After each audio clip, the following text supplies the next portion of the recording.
Hello friends, இன்றைக்கி நம்ம வீடியோவில் என்ன இன்ட்ரெஸ்டிங்காக பார்க்க போகிறோன்னா, ரொம்பவே அழகும் அமைதியும் அதிகமாக இருக்கிற வேளாங்கண்ணி மாதா கோவில்.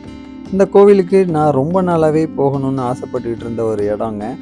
ஆனால் அதுக்கு எனக்கு இப்போ தான் ஒரு வாய்ப்பு கிடச்சி நானும் என்னோடய ஃப்ரெண்ட்ஸும் வேளாங்கண்ணி மாதா கோவில் போகலான்ட்டு போனோம். நான் அங்கே பார்த்து ரசித்த எல்லா விஷயத்தையும் வீடியோவாக மேக் பண்ணியிருக்கேன் உங்களுக்காக. உங்களுக்கு வீடியோ பிடிச்சிருந்துன்னா ஒரு லைக் ஒன்று பண்ணிவிட்டு வாங்க இப்போ நம்ம வீடியோக்குள்ளே போகலாம். நாங்கள் தாம்பரத்துலேருந்து ட்ரெயினில் தான் கிளம்பி போனோம். போகும்போது பார்த்தீங்கன்னாக்கா நைட்டு ஒரு 10 போல் ட்ரெயின் ஏறினோம். கரெக்டாக விடிய காலம் 5 மணி 5:30 மணி போல் வேளாங்கண்ணி கரெக்டாக போய் ஷார்ப்பாக இறங்கிட்டோம். பாதி தூக்க கலக்கத்துலேயே ஏந்திரிச்சாச்சு. எழுந்திரிச்சு வெளியில் வந்தோன்னா ட்ரெயினை விட்டு இறங்கும் போதே பயங்கரமாக பனி பெஞ்சிட்டு இருந்தது. ஏன்னா விடிய காலம் 5 மணி. அப்படியே ரயில்வே ஸ்டேஷனில் அப்படியே வாக்கிங் மாதிரி நடந்து போயிட்டுருந்தோம். போகும்போது ஆட்டோ எடுத்துக்கிட்டு ரூமுக்கு போகலான்னு பார்த்தோம்.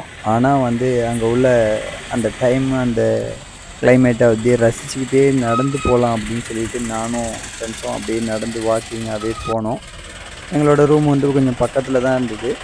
நாங்கள் போன டைம் பார்த்திங்கனாக்க சீசன் டைம் அப்படி இல்லை அப்படிங்கிறதுனால ரொம்பவே ஃப்ரீயாக தான் இருந்தது. ரூம்கள்லாம் நிறைய காலியாக இருந்ததுனால எங்களுக்கு கொஞ்சம் வசதியாக இருந்தது. அப்படியே அங்கே அந்த விடிய காலம் எல்லோரும் ஒரு பரபரப்பாக நடந்து வாக்கிங் போயிட்டு இருந்தாங்க. நடந்து அப்படியே வேளாங்கண்ணி மாதா கோவில் பக்கம் உள்ளே வந்தாச்சு. வந்த உடனே பார்த்தீங்கன்னாக்க ரொம்ப ரொம்ப சூப்பராக அழகாக லைட்டெல்லாம் செட்டிங் பண்ணி வச்சுருந்தாங்க. ஒரு சிலர் அந்த டயத்தில் கூட காலையில் கிளம்பி உள்ளே கோயிலுக்கு போகணும் அப்படின்னு சொல்லிட்டு வந்துட்டு இருந்தாங்க. எங்களுக்கு பார்த்தீங்கன்னா ட்ரெயினில் வந்த டயர்டு கொஞ்சம் தூக்க கலக்கமும் அப்படியே இருந்தது. என்ன தான் நடந்து இருந்தாலும் போயிட்டு ரூமுக்கு போயிட்டு ஃப்ரெஷ்ஷப் ஆகிட்டு அதுக்கப்புறம் ஃப்ரெஷ்ஷாக பார்க்கலாம் அப்படின்னு சொல்லிட்டு நாங்கள் ரூமுக்கு கிளம்பி போயிட்டோம். நாங்கள் போன டைம் சீசன் டைம் இல்லைங்கிறதுனால ரூமுங்கெல்லாம் ரொம்பவே ஃப்ரீயாக இருந்தது. நாங்கள் ரொம்ப பெரிய ஹைஃபை ரூம்லாம் எடுக்கல. நார்மலாக நான்ஏசி ரூம் தான் எடுத்திருந்தோம். ஒரு 3 பேர் படுக்கிற மாதிரி ஒரு கட்டில், ஒரு ஃபேனு. நம்மளுக்கு ஃப்ரெஷ்ஷப் ஆகணுங்கிறதுனால இங்கே மாதிரி மீடியமான ரூமே எடுத்துட்டோம். ஓகே, பரவாயில்ல, கம்ஃபர்டபுளாக தான் இருந்தது. ஓகே, ஃப்ரெஷ்ஷப் ஆகிட்டு கிளம்பிட்டோம். கிளம்பி காலையில் ஃப்ரெஷ்ஷாக பார்க்கும்போது ரொம்ப சூப்பராக இருந்தது.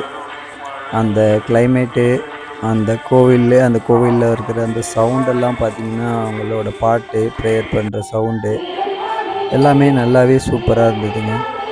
வேறு லெவலில் இருந்தது. என்னோடய ஃப்ரெண்டு முன்னாடி போகிறாரு. நாங்கள் போன டைம் பார்த்திங்கன்னா காலையில் ஃபஸ்ட்டு ப்ரேயரு அதை அட்டன் பண்ணிவிட்டு வெளியில் வந்தோம். வெளியில் அந்த கோவிலில் பார்க்கும்போது வேறு லெவலில் இருந்தது.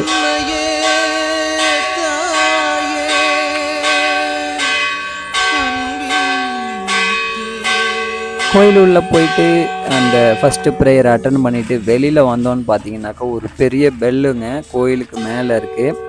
அதை ஒருத்தர் அடிச்சிட்டு இருந்தார். அந்த சவுண்டு பார்த்தீங்கன்னாக்கா அவ்வளோ காலையில் கேட்கும்போது அவ்வளோ ஒரு சூப்பரான ஒரு ஃபீலிங்கை கொடுத்தது. மைண்ட் அப்படியே ஒரு மாதிரி சாந்தமான மாதிரி இருந்தது அந்த பெல்லு சவுண்டு.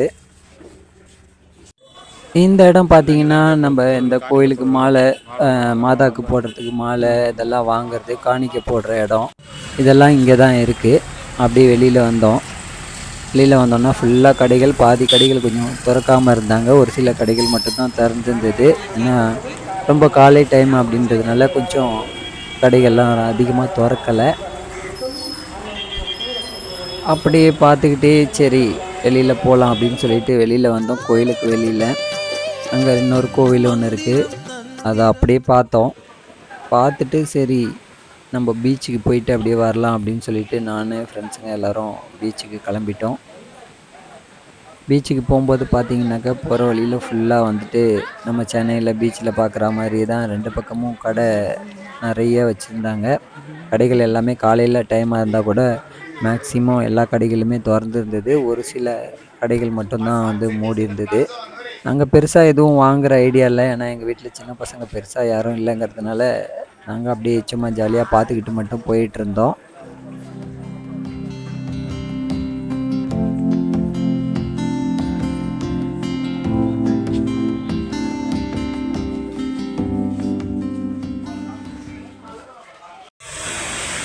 ஒரு வழியாக பீச்சுக்கு வந்தாச்சுங்க. நடந்தே அப்படியே வந்துட்டோம். பீச்சில் வந்துட்டு கொஞ்ச நேரம் அப்படியே காலையில் அந்த பீச்சோட அழகை அப்படியே ரசிக்கலாம் அப்படின்னு சொல்லிட்டு வந்திருக்கோம். ரொம்ப சூப்பராக இருந்தது. என்ன ஒன்று அப்படின்னா எனக்கு கொஞ்சம் பிடிக்காத விஷயம்னா நிறைய இடத்துல குப்பைகள் நிறைய அதிகமாக இருக்குது. அதை இன்னும் கொஞ்சம் க்ளீனாக வச்சுருக்கலாம். அந்த பீச் வந்து இருக்கிறது வந்துட்டு ரொம்ப ரொம்ப அழகாக இருக்குது. ஆனால் நிறைய குப்பை இருக்கிறது மட்டும்தான் எனக்கு கொஞ்சம் கஷ்டமாக இருந்தது. மற்றபடி ரொம்பவே சூப்பராக இருந்தது. பாருங்கள் எப்படி இருக்குது அப்படின்னு சொல்லிட்டு ரொம்ப ரொம்ப அழகாக இருக்குது.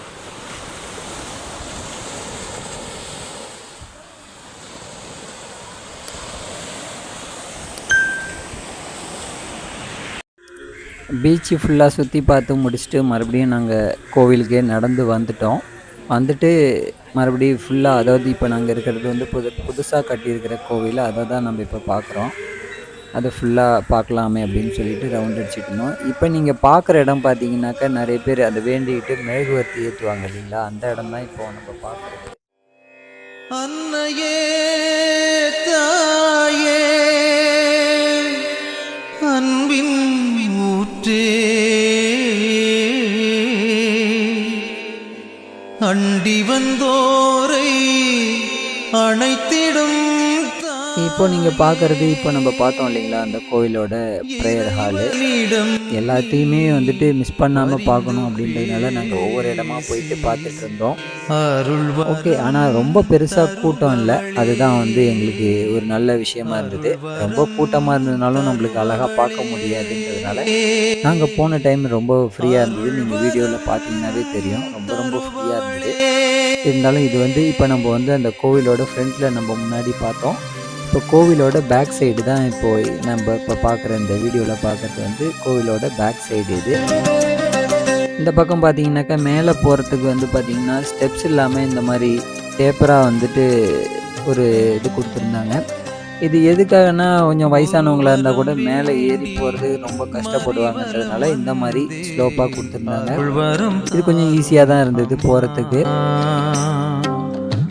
ஒரு வரம் வேண்டி பார்க்குற வியூ வந்து பார்த்தீங்கன்னாக்கா கோவிலோட பேக் சைடு வியூ. இந்த பக்கம் தான் நான் சொல்லியிருந்தேன் பார்த்தீங்களா, அந்த ரெண்டு பக்கமும் ஸ்டெப்ஸு வந்து டேப்பரான ஸ்டெப்ஸு கொடுத்து மேலே போய் ப்ரேயர் பண்ணுற மாதிரி ஒரு ஹால் உள்ளே இருக்குது. இப்போ நான் மேலேருந்து காமிக்கிறேன் பாருங்கள். அங்கே இப்போ நீங்கள் பார்க்குறீங்க பார்த்தீங்களா, இதுதான் நம்மளோட அந்த வேளாங்கண்ணியில் முன்னாடி ஃபஸ்ட்டு இருந்த பழைய கோவிலோட இது. இப்போ டைம் கொஞ்சம் அதிகமானதுனால கொஞ்சம் கூட்டம் அதிகமாக வர்ற மாதிரி இருக்கு. ஒரு வரம் வேண்டி மறிவலம் வந்தேன் அருள் வரம் தாரும் அம்மா.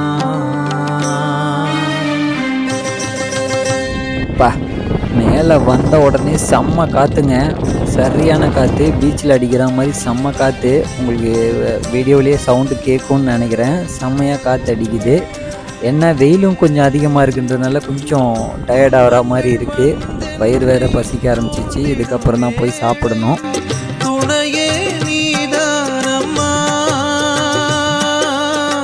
துன்பங்கள் வந்தென்னை சூழ்ந்திடும் வேளை துணையே நீதானம்மா. இப்போ இந்த மணல் நிறைய கொட்டி வச்சுருக்காங்க இல்லையா, இந்த வழியாக தான் வந்துட்டு எல்லோரும் பிரார்த்தனை பண்ணிக்கிட்டு அவங்கவுங்க வேண்டுதல் பண்ணுறவங்க எல்லாம் வந்துட்டு அவங்களோட வேண்டுதல் நிறைவேறின உடனே முட்டி போட்டு இங்கே இப்போ நம்ம பார்த்தோம் காமிச்சோம் பார்த்தீங்களா, அந்த இடத்துலேருந்து இவ்வளவு தூரம் இந்த மணல்லே வந்துட்டு முட்டி போட்டே போவாங்க. இப்போ நான் போகும்போது கூட பார்த்தீங்கன்னாக்கா ஒரு 2-3 பேர் முட்டி போட்டு நடந்து போயிட்டு இருந்தாங்க. பார்த்தீங்கன்னா தெரியும் அவங்களுக்கு வந்துட்டு இப்போ காலை டைமாக இருந்தால் கூட வெயில் கொஞ்சம் சூடு ஓவரானதுனால முட்டி போட்டு அவ்வளோ தூரம் நடந்து வர்றது ரொம்ப கஷ்டம். ஏன்னா நாங்கள் நார்மலாக நடந்து போகிறதுக்கே அவ்வளோ கஷ்டப்படும் போது அவங்க முட்டி போட்டு அவ்வளோ தூரம் போகிறதுன்றது ரொம்ப ரொம்ப கஷ்டம். இருந்தாலும் அவங்க கஷ்டப்பட்டு இருந்தாலும் பரவாயில்லன்ட்டு போயிட்டுருக்காங்க. இப்போ நீங்கள் பார்க்குற இடம் பார்த்தீங்கன்னா மாதா குளம் அப்படின்னு சொல்லிட்டு அந்த கல்வெட்டில் போட்டிருக்காங்க. அந்த கல்வெட்டில் என்ன போட்டிருக்காங்கன்னா 16ஆம் நூற்றாண்டில் பால்கார சிறுவனுக்கு மாதா வந்து காட்சி கொடுத்து ஆசீர்வாதம் பண்ண இடம் அப்படின்னு சொல்லிட்டு போட்டிருக்காங்க அந்த கல்வெட்டில். அதனால் இந்த இடம் பார்த்திங்கன்னா மாதா குளம் அப்படின்னு சொல்லிட்டு சொல்கிறாங்க. இங்கே மேக்ஸிமம் வர்ற எல்லாருமே அந்த மாதா குளத்தை பார்க்காம யாரும் போகிறதில்ல. இப்போ அந்த இடத்த தான் நம்ம இப்போ பார்க்குறோம்.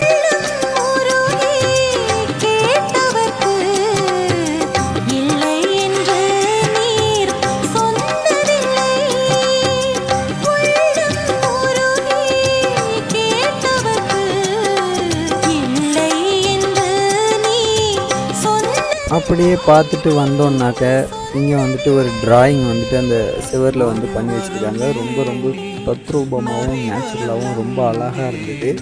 பாதி டிராயிங் இருந்தது, பாதி ஸ்டாச்சு மாதிரி சிலைகள் மாதிரி செஞ்சு வச்சுருந்தாங்க. அதெல்லாம் வந்துட்டு ரொம்ப ரொம்ப அருமையாக இருந்தது. ரொம்பவே சூப்பராக இருக்குங்க. பாருங்கள் எப்படி இருக்குன்னு சொல்லிட்டு.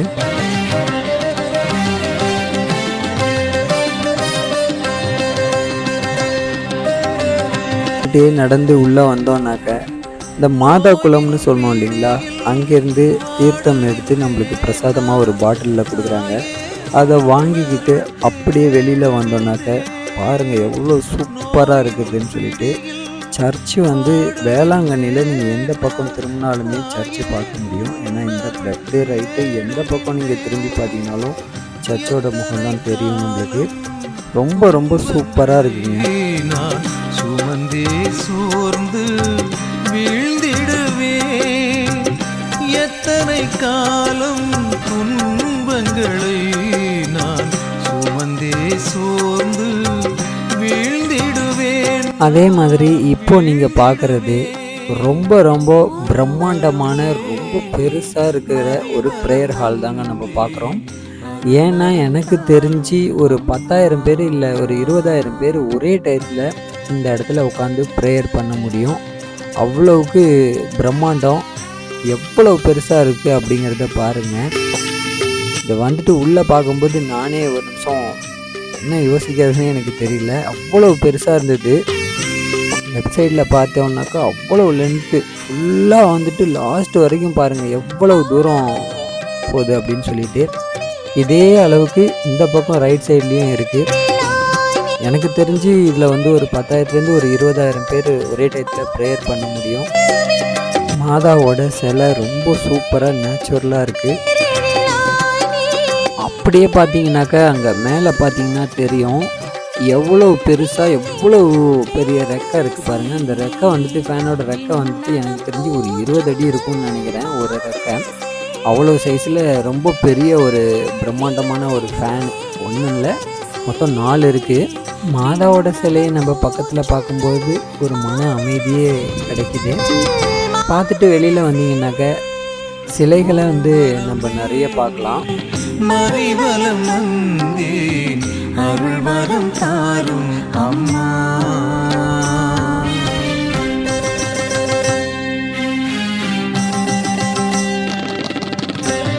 அப்படியே எல்லாத்தையும் பார்த்துட்டு கிளம்பலான்னு சொல்லிட்டு நாங்கள் கிளம்பிட்டோம். அப்புறம் இன்னொரு பெரிய பிரம்மாண்டமான விஷயம், இப்போ நீங்கள் பார்க்குற ஏசப்பாவோட இந்த சிலை வந்து பார்த்திங்கன்னா ரொம்ப அழகாக ரொம்ப ஹைட்டுங்க. நீங்கள் பார்க்கும்போது வந்துட்டு உங்களுக்கு ஆச்சரியப்படுவீங்க, அவ்வளோ ஹைட்டு, அவ்வளோ சூப்பராகவும் இருந்துச்சு. ஓகே ஃப்ரெண்ட்ஸ், நாங்கள் எல்லாத்தையும் பார்த்துட்டு வீட்டுக்கு கிளம்பிட்டோம். ஓகே, இந்த வீடியோ பிடிச்சிருந்தா ஒரு லைக் ஒன்று பண்ணிவிடுங்க. ஓகே, பாய்.